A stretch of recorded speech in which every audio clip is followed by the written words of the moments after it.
네, 중국 공부 재밌게 해봤으니까 이번에는 중국과 한 걸음 더 가까워질 수 있게 중국의 문화에 대해 알아볼 텐데요. 오늘 너무 괴로워요. 자꾸 맛있는 얘기들이 나오고 있어요. 이제 본격적으로 정말 맛있는 얘기들을 해드릴 텐데요. 오늘 문화 이야기 듣고 맛있는 중국 요리 드시러 가세요. 자, 여기 그림을 보니까 중국 지도가 있는데요. 이상한 게 이렇게 맛있는 음식들이 막 있어요. 이걸 음식 지도라고 하는데요. 반가운 걸로는 이쪽에 있는 청도, 칭따오 비지오 굉장히 유명하죠. 청도도 여기 보이고요. 그리고 후어구어로 알려져 있는 사천, 중경지방의 후어구어도 보이고요. 아래쪽으로 가면 광동의 딤섬 빼놓을 수 없죠. 그리고 마지막으로 꼭 짚어줘야 될 게 베이징 하면 떠오르는 거, 베이징 카오야. 북경 오리도 여기에 숨어 있네요. 베이징 카오야.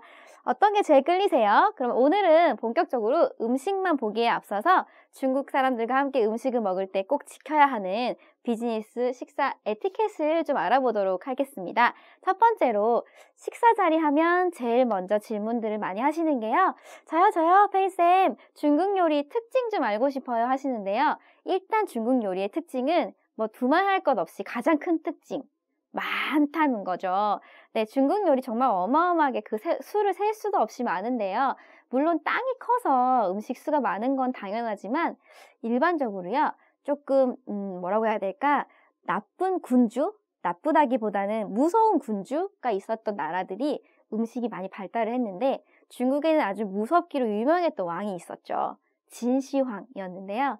진시황이 그렇게 미식가였다고 해요. 그래서 그때는 만약에 오늘 나왔던 음식이 내일 밥상머리에 또 나왔다 그러면 관련된 자들을 다 처형할 정도로 음식이 굉장히 엄격해서 그 당시에 음식 문화가 굉장히 많이 발달을 했대요. 그리고 중국 요리는 특징이라고 볼 수 있는 것이 나라가 좀 크다 보니까 특색들이 좀 나뉘겠지만 북경 요리, 상해 요리, 그리고 광동 요리, 사천 요리와 같이 지역별로 조금 다양한 차이를 보이는 것이 우리하고 큰 차이점이라고 볼 수 있어요.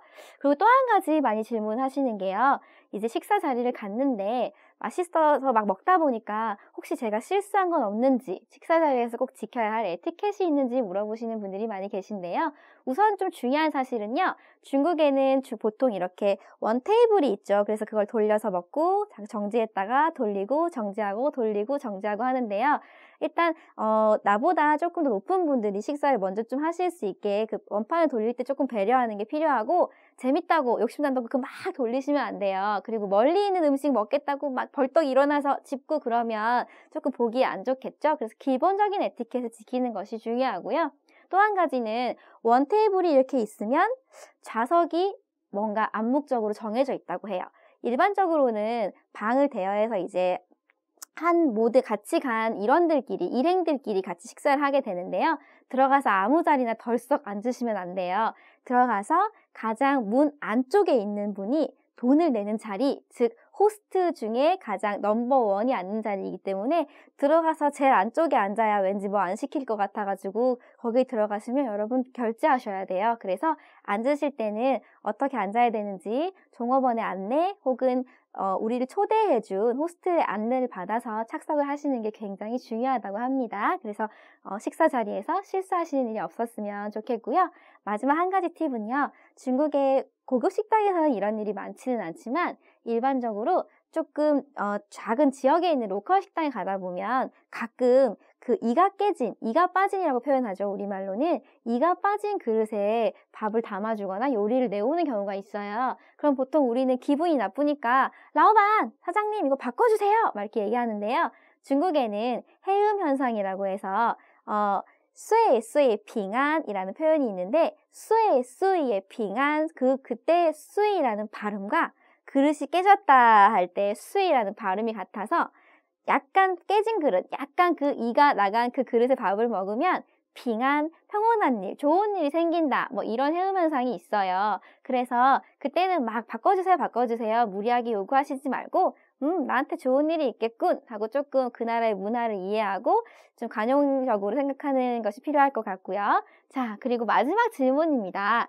세 번째로 중국인에게 식사 초대를 받아서 굉장히 맛있게 기분 좋게 식사를 했는데 제가 아는 중국어라고는 시에 밖에 없는 거예요. 그러면 이 마음을 다 표현할 수가 없으니까 오늘 배웠던 중국어에 플러스 한 가지 더 맛있는 중국어를 좀 알려드릴게요.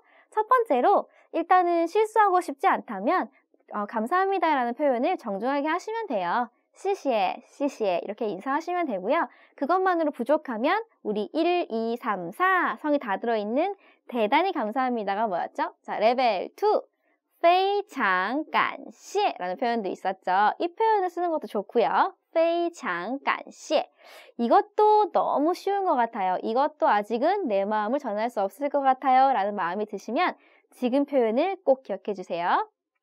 非常感谢까지는 그대로 쓰시고 뒤에 네 글자를 더 붙여볼게요. 盛情款待非常感谢盛情款待그러면 당신의 이런 융숭한 접대에 융숭한 대접에 너무나 감사합니다 라는 표현이 돼서요.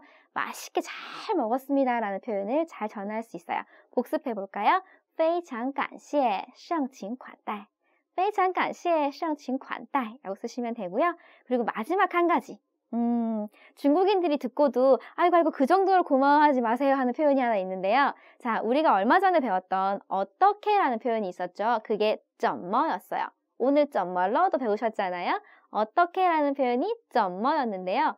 어떻게 감사해야 할지 모르겠다 라고 표현하면 그쪽에서도 아이고 어떻게 다음 말을 해야 할지 모르겠다 라고 생각할 거예요. 그러면 어떻게 감사해야 할지 모르겠다. 장문부터 머릿속으로 해볼까요? 어떻게, 怎么, 그리고 감사해야 할지 感谢까지 완성해 놓고요. 모르겠다만 붙이면 될 것 같아요. 不知道怎么感谢不知道怎么感谢이렇게 표현하면 그쪽에서도 상대 측에서도 접대를 하고 기분 좋게 잘 드셨구나 하고 확신을 가질 수 있을 거예요. 다시 볼까요? 감사합니다. 谢谢 레벨 2, 非常感谢 세 번째, 非常感谢盛情款待 네 번째, 不知道怎么感谢不知道怎么感谢이렇게 인사말까지 알아보셨습니다. 자, 그러면 오늘도 학습해주신 여러분들께 저도 감사 인사를 할게요. 我不知道怎么感谢我不知道怎么感谢 수고하셨습니다. 辛苦了